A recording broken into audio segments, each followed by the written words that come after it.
भाई और बहनों, मातृशक्ति को नमन। चैनल 24+ न्यूज़ की खास विशेष मनमोहक, हमें एक अच्छा इंसान बनाने वाला, हमें मानवता के सूत्र देने वाला, वसुधैव कुटुंबकम की जो हमारी अवधारणा है उसको साकार करने वाला और सारा विश्व शांतिपूर्ण सहस्त्र से जीवन कैसे जिए उसके बारे में टिप्स देने वाला, उसके बारे में सूत्र देने वाला, और हम परिवार में कैसे सामंजस्य बना के रखें, हमारी लाइफ स्टाइल कैसी होनी चाहिए, हमारा जीवन किस प्रकार से होना चाहिए, हमारा व्यक्तित्व विकास कैसे हो सकता है, इन सभी बातों की समीचीन समीक्षा करने वाला पुनरुत्थान कार्यक्रम में आपका हार्दिक स्वागत है, अभिनंदन सत्कार है। पुनरुत्थान में हम प्रतिदिन नए नए विषयों को लेते हैं, हमारे ये लोक के और परलोक के दोनों विषय लिए जाते हैं। हम तिन्नाणम त्यारयाणम, समय व्यक्ति तरे और दूसरों को तारे, व्यक्ति स्वयं अपने जीवन को धन्य बनावे और दूसरों के जीवन को अच्छा बनाने के लिए वो सहयोगी बने, ऐसी सारे विषयों के अंदर सामग्री डाली जाती है ताकि हर व्यक्ति उसके अंदर आनंदित हो, हर व्यक्ति ये महसूस करे कि ये विषय मेरे लिए बनाया, चाहे बच्चा हो, चाहे युवा हो, चाहे महिला हो, चाहे बुजुर्ग हो, चाहे सीनियर सिटीजन हो, हर एक को ये महसूस होता है कि विषय मेरे लिए ही बनाया गया है। इसी तरीके से शोध परक सामग्री हर विषय में डाली जाती। इसी क्रम के अंदर आज हम एक जीवन निर्माण का बहुत बड़ा सूत्र आपके सामने देने वाले हैं। आज का हमारा विषय है स्वयं के दोष देखें, दूसरों के गुण देखें। भाई और बहनों, दर्शकगण, श्रोतागण, अति उत्तम विषय है और मैं गारंटी के साथ कह सकता हूं कि व्यक्ति अपने जीवन का ये फेज बना ले, जीवन को इस दिशा में समर्पित कर ले, को जीवन भर अपने ही दोष देखता रहे, दूसरों के गुण देखता रहे, तो 7 अरब की जनसंख्या कभी भी दुखी नहीं हो सकती। और अपना भी जितना जीवन 80 साल का, 90 साल का, 100 साल का है, एक सूत्र के माध्यम से वो बड़े जीवन को बहुत आनंदित तरीके से स्वयं का अच्छा बना सकता है, परिवार का अच्छा बना सकता है और अपने समाज का अच्छा जीवन बना सकता है, राष्ट्र का अच्छा जीवन बना सकता है, विश्व का अच्छा जीवन बना सकता है। देखिए कितनी बड़ी लॉजिक बात है कि स्वयं के दोष देखें। कबीरदास जी ने बहुत सुंदर कहा है, बुरा जो देखन मैं चला और बुरा न मिलिया कोई, जो दिल खोजा आपना और मुझसे बुरा न कोई। कबीरदास जी कहते हैं मैं विश्व के अंदर जो है बुरा व्यक्ति देखने के लिए चला, उनकी जो नजरिया था वो गुण देखने का नजरिया था, इसलिए उसको पूरे विश्व में भ्रमण करने के बाद में कोई बुरा व्यक्ति नहीं मिला। तो उन्होंने देखा कि मैं अपने आप में तो झांकूं। जब कबीरदास जी ने अपने आप में झांकना चालू किया तो उन्होंने देखा कि मैं तो अवगुणों का पिटारा हूं, मैं तो दोषों की खान हूं और दोष मेरे में भरे पड़े हैं। अगर मैं ये जीवन नहीं है, कई जीवन लगा दूं तो ये हमारे दोष शुद्ध नहीं हो सकते। तो भाई और बहनों, हम दूसरे का सुधार करने जा रहे हैं तो खुद का सुधार तो पहले कर दे। देखिए 84 लाख जीवा योनि के अंदर प्राणी घूमते जा रहे हैं और घूमते घूमते हम किसी भी एक दूसरे जीवित प्राणी को उसको कष्ट देते हैं। देखिए कोई भी जो है जड़ पदार्थ है, कोई भी जो है अचेतन पदार्थ है, उसके कोई दुख नहीं होता, उसके कोई दर्द नहीं होता, क्योंकि उसमें आत्मा नहीं, उसमें संवेदना नहीं, उसमें इंद्रियां नहीं। लेकिन जो चेतन प्राणी होता है, जैसे मनुष्य को लेवें, मनुष्य एक चेतन प्राणी है, इसमें शरीर होता है, 5 इंद्रियां होती जो ज्ञानेंद्रियां कहलाती है, उसके बाद जहाँ तो मन होता है, मन के बाद में बुद्धि होती है, बुद्धि के बाद में प्रज्ञा होती है, प्रज्ञा के बाद में चित्त होता है और चित्त आत्मा का अंश होता है और उस अनंत चित्तों वाला हमारा आत्मा है। सारे चित्त मिलकर के और वो आत्मा परफेक्ट रूप से बनती है। तो इतना बड़ा मनुष्य के पास में ज्ञान का खजाना है। इसीलिए कहा गया है कि मेरी जो शुद्ध आत्मा है अनंत ज्ञान वाला है, अनंत दर्शन वाला है, अनंत शक्ति वाला है, अनंत सुख का धाम है। हमारे यहाँ मोक्ष की परिकल्पना की पुरुषार्थ चतुष्टय को देखे भारतीय संस्कृति के अंदर, तो अर्थ, काम, धर्म और मोक्ष 4 तरह के पुरुषार्थ बताए गए हैं। काम और अर्थ तो सहज होते हैं, व्यक्ति को इसके लिए कोई ट्रेनिंग नहीं देनी पड़ती, वो जन्मजात सीख लेता है। लेकिन धर्म के लिए उसको ट्रेनिंग देनी पड़ती है कि वो धर्म एक ऐसा ब्रिज है जो कि अर्थ, काम और हमारी जो सिद्धि मोक्ष है उसके बीच में उसका समन्वय करता है। इसलिए सारी ट्रेनिंग धर्म की दी जाती है। धर्म के लिए व्यक्ति को बार बार अच्छी बातें बताई जाती है, माँ बताती है, गुरु बताते हैं, सत्संग बताते हैं और पढ़ाने वाले लोग बढ़ाते हैं, बुजुर्ग बताते हैं, फिर भी वो भूलता जाता है क्योंकि धर्म की ट्रेनिंग दी जाती। तो मैं बात कर रहा था कि अपने अवगुणों को देखें। ये अवगुण क्या है? ये अवगुण जो हमने जन्म जन्मांतर के अंदर अन्य प्राणियों को कष्ट दिया है, दुख दिया है, उनको प्रताड़ना दी है, उनकी इंसल्ट की है, उनका तिरस्कार किया है, उनके दिल को दुखाया है, और तो उससे क्या है कि हमारे एक पाप कर्म का जो है संचय हुआ। वो सारे दोष है, इसको पाप कर्म कहिए, इसको कर्मरज कहिए, इसको कार्मण शरीर कहिए, इसको लिंग शरीर कहिए, या इसको जो है कॉजल बॉडी कहिए, सारे कॉजेस है। हम किसी जीवित प्राणी को कष्ट देते हैं तो वो कष्ट का एक कॉज बनता है, कॉज से कॉजल बॉडी बनती है, और कॉजल बॉडी जन्म जन्मांतर से हमारी इस आत्मा के साथ में लगी हुई है, और उस कॉजल बॉडी का ये शरीर मिलता है।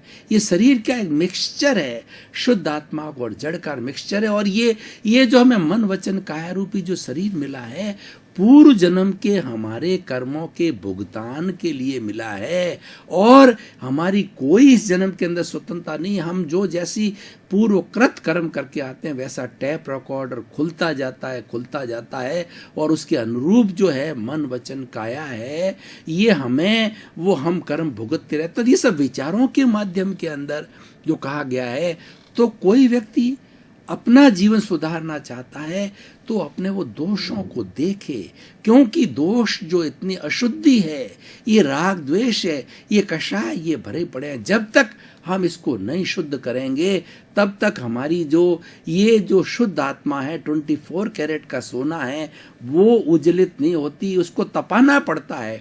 जैसे कि सोने को तपा करके कुंदन बनाया जाता है, उसी तरीके से हमारी इस आत्मा के ऊपर जो अशुद्धि आई गई है वही दोष है, उनको तपा करके हम इसको अलग करते हैं। मैं आपको एक बहुत उदाहरण के द्वारा बताना चाहता हूँ, आपके तुरंत समझ में आ जाएगा भाई और बहनों, दर्शकगण, श्रोतागण। हमारे कर्नाटक डिस्ट्रिक्ट के अंदर कोलार गोल्ड फैक्ट्री है, वहाँ पे मैं जाके आया हूँ, मैं प्रोसेस देख के आया हूँ, आप भी जाके देख सकते हैं। तो वहाँ पर माइंस में से जो गोल्ड ओर निकाला जाता है, उस गोल्ड के टुकड़े भी होते हैं उसके साथ साथ के अंदर, और रेत के कण भी होते हैं। तो उसको तपाया जाता है, रासायनिक क्रिया करके रेत को मेल्ट किया जाता है, रेत को अलग किया जाता है। उसके बाद सोने के अंदर कोई दूसरा मेटल अशुद्धि होती है, उसको भी कुछ केमिकल प्रोसेस के द्वारा करके, और 24 कैरेट का 9,999 के बिस्किट बनाए जाते हैं। वो प्योर हमारा शुद्ध सोना है, उसके अंदर कोई इम्प्योरिटी जीरो है। उसी तरीके से जैसे कि ये रेत के कण हैं, वही हमारे दोष हैं, वही हमारे पाप है, वही हमारा कर्म रज है, वही हमारा कार्मण शरीर है, वही हमारा कॉजल बॉडी और वही हमारा लिंग शरीर है। उसको जिस तरीके से कोलार गोल्ड फैक्ट्री में रासायनिक क्रिया के द्वारा अलग किया जाता है, हमें उसको तपस्या के द्वारा अलग किया जाते हैं। हमारे भीतर जितने भी दोष उनको देखा जाता है। देखिए कि 4 टर्म्स हमारी भारतीय संस्कृति में आती है, सामायिक, आलोचना, प्रतिक्रमण और प्रत्याख्यान। इसको बहुत आप अच्छी तरह से समझे। मैं सिद्धांत नहीं दे रहा हूँ, सिद्धांत के साथ साथ मैं आपको प्रैक्टिकल चीज बता रहा हूँ। आप कहेंगे कि आपने मात्र कह दिया कि दोषों को देखो, दोषों को हम कैसे देखें, दोषों को धोने की बात हम कैसे धोएं, वो आपको प्रैक्टिकल मेथोडोलॉजी में समझाना चाहता हूँ कि जो आपके जो भीतर दोष भरे पड़े हैं, उन दोषों को देखना, आप भीतरी जगत में जाकर के, और भीतर जो विराजमान शुद्ध आत्मा भगवान का बहुत बड़ा साम्राज्य है, उस साम्राज्य के अंदर भीतर घुसेंगे तो आपको दोष नजर आएंगे। तो उन दोषों को देखना, मात्र उनको दोषों को देखना, आत्मा से आत्मा को देखें, अपनी आत्मा की साक्षी से उनको दोषों को देखें कि मैंने 84 लाख जीवा योनि के प्राणियों से कितना कितना जो है उनके साथ में बुरा व्यवहार किया है। उनको देखना सामायिक कहलाता है। अब आपने देख तो लिया, अब खाली देखने से तो शुद्धिकरण नहीं होगा, देखने के बाद में आलोचना होती है। स्वीकार कीजिए ये दोष मैंने किए हैं, जन्म जन्मांतर के अंदर 84 लाख जीवा योनि के साथ में जब जब रहा हूं, तो सारे दोष जो इकट्ठे होकर की एक कॉजल बॉडी बनी है। देखिए हमारे जो न्याय पद्धति को भी देखें तो कोई व्यक्ति के ऊपर जो किसी तरह का कहना चाहिए कि प्रतियोग लगाया जाता है, किसी को जो है वो उसको जो है दोषी बनाया जाता है, तो दोषी बनाने के बाद में दो तरह के वकील होते हैं, पक्ष का होता है, प्रतिपक्ष का होता है, दलीलें चलती है, एविडेंसेस चलती है, प्रूफ चलते हैं, और जो हमारा जज होता है सारी चीज़ों का एनालिसिस करता है और उसके आधार पे उसको किसी का दंड जो है वो सुनाता है, वह भी सारे प्रूफ के आधार पे। और जब तक वो व्यक्ति स्वीकार न करे उसको दोष जो है नहीं दिया जाता, उसको कोई तरह का दंड नहीं दिया जाता। ये तो हमारी सांसारिक पद्धति है, लेकिन ईश्वर के घर की पद्धति आप स्वीकार करो कि ये दोष और किसी के नहीं किए गए, केवल मेरे द्वारा ही किए गए हैं। परिवार के दूसरे सदस्यों के दोष अपने अपने होते हैं, ये सारे दोष जो मैंने किए मेरे किए हैं उसको आलोचना कहते हैं। अब हमने दोषों को देखा, उसकी आलोचना की, यानी उसको स्वीकार किया। और तीसरा होता प्रतिक्रमण। भाई और बहनों, दर्शकगण, श्रोतागण, आज डिटर्जेंट का युग है।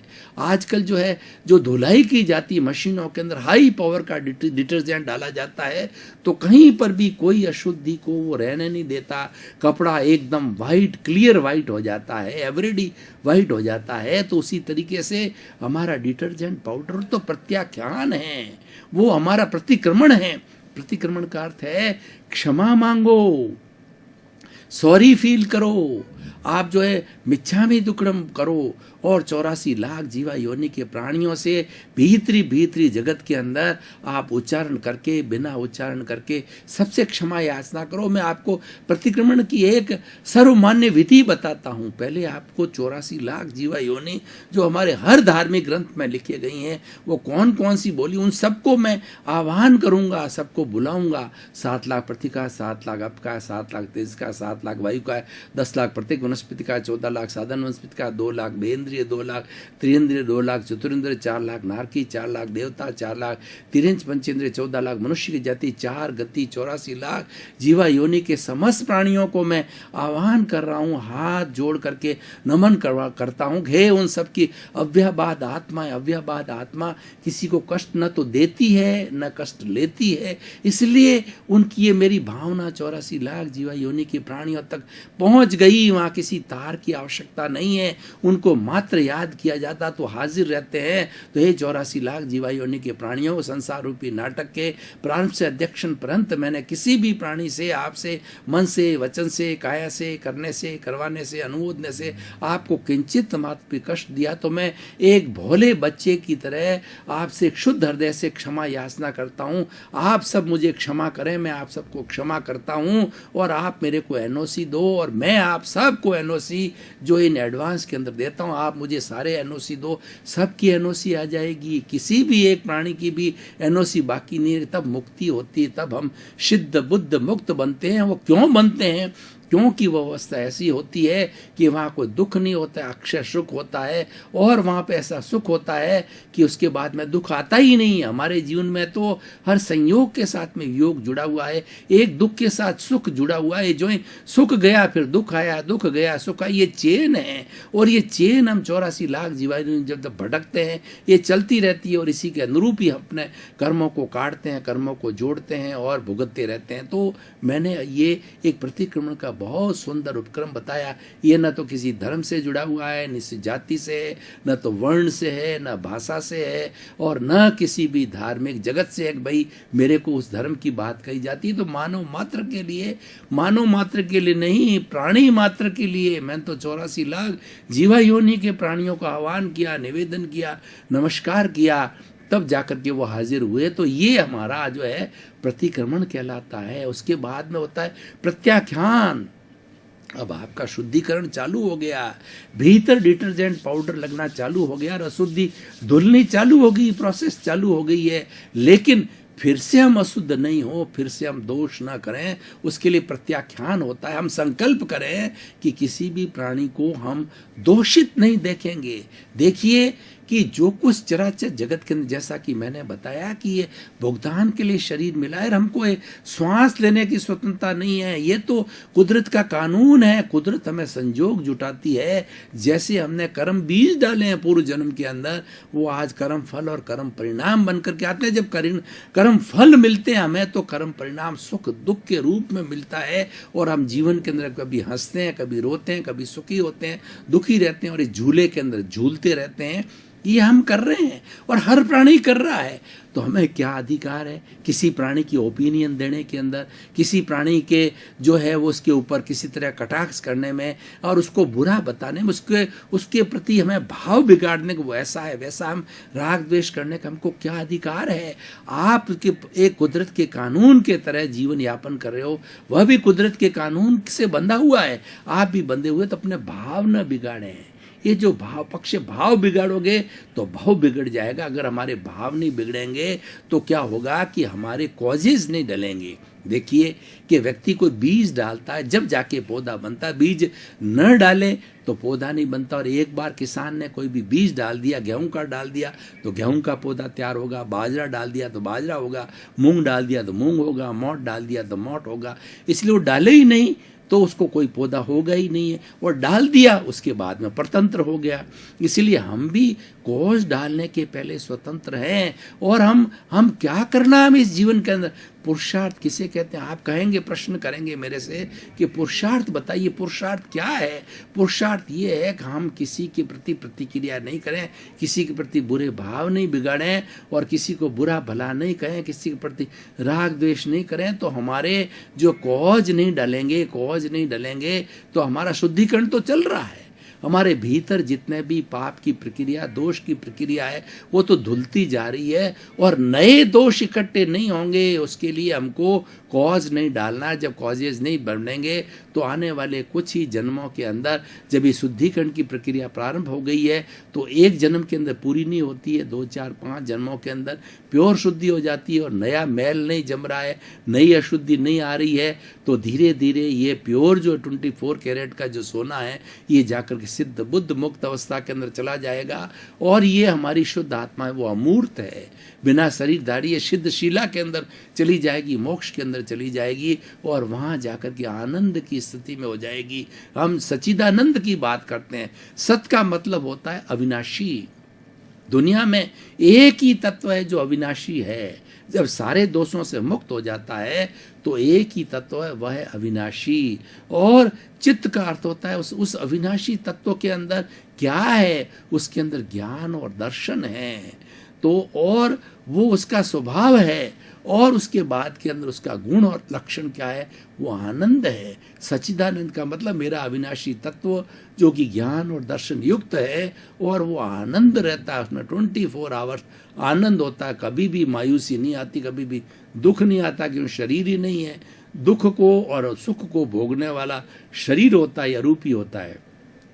तो भाई और बहनों, दर्शकगण, श्रोतागण, अब हम थोड़ा निष्कर्ष की बात करते हैं। हमने अपने दोष को देखने के लिए खूब जो है बात, लंबी चौड़ी बात कही। अब दोष को हम देखते रहेंगे और दूसरों के गुणों को देखें। हर व्यक्ति में गुण है क्योंकि वो अनंत ज्ञान वाला है, अनंत दर्शन वाला है, अनंत शक्ति वाला। उसके गुण कैसे देखें? उसके गुण देखने के लिए हमें हमेशा प्रार्थना करना चाहिए कि मैं शुद्ध आत्मा हूँ और 84 लाख जीवायुनी प्राणियों के भीतर विराजमान शुद्ध आत्मा भगवान को दिव्य दृष्टि से दर्शन करता हूँ। और चूहा जा रहा है, बिल्ली जा रहा है, पेड़ है, पौधा है, गाय है, भैंस है, कौआ है, बिल्ली है, कुछ भी है, तो बोलना नहीं है, कहना नहीं है, भीतर भीतर स्मरण करो कि इसके भीतर जो शुद्ध आत्मा विराजमान है वो सबका एक सा समान है। दर्शकगण, श्रोतागण, भाई और बहनों, आपका बहुत बहुत धन्यवाद। पुनरुत्थान कार्यक्रम बहुत अच्छी सत्संगत कराता है और जहाँ सत्संग होती है हमको गुण मिलते हैं और हमें ज्ञान का खजाना मिलता है, हमारा अज्ञान दूर होता है। और जब अज्ञान दूर होता है तो एक दिव्य प्रकाश होता है। उस प्रकाश के अंदर हम निस्वरूप को देखता है और व्यक्ति जब निस्वरूप देखना चालू करता है तो धीरे धीरे मुक्ति की प्रक्रिया में लग जाता है। इसे पुनरुत्थान कार्यक्रम आप देखते रहिए, बराबर आप देख रहे हैं। लोगों को मोटिवेट कीजिए, देखें, ताकि ज़्यादा से ज़्यादा लोगों में परिवर्तन आवे, लोग सुधरे, अच्छे गुणों को प्राप्त करें। हमारा उद्देश्य ये है, सर्वे भवन्तु सुखिनः सर्वे भवन्तु निरामयाः। इसी क्रम में आपका जीवन आनंदमय हो, मंगलमय हो, सुखमय हो और खूब आप शतायी होकर के अपने जीवन का कल्याण करें और परोपकार करके मानवता का हित करें। आपके प्रति मंगल भाव।